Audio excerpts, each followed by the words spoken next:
In today's video, I'm going to teach you how to hide the chat panel in Base44. If you're working inside Base44 and you want to clean a workspace, hiding the chat panel is a quick and simple way to give yourself more room to focus on your dashboard content.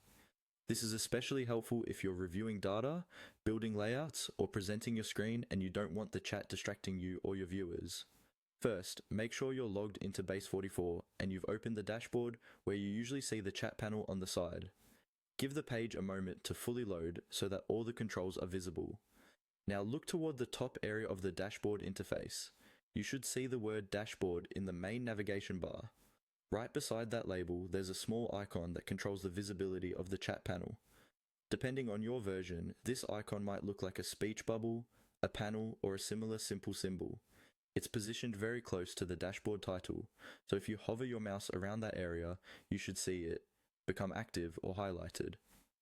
Move your mouse pointer over to that icon beside dashboard and then click it once. As soon as you click, the chat panel should slide away or collapse, giving you a wider and less cluttered view of your dashboard. You don't need to refresh the page or confirm anything, the change happens immediately. Take a moment to look at your screen now. You'll notice that the main content area has more space and the chat section that was previously on the side is no longer visible. This means you've successfully hidden the chat panel.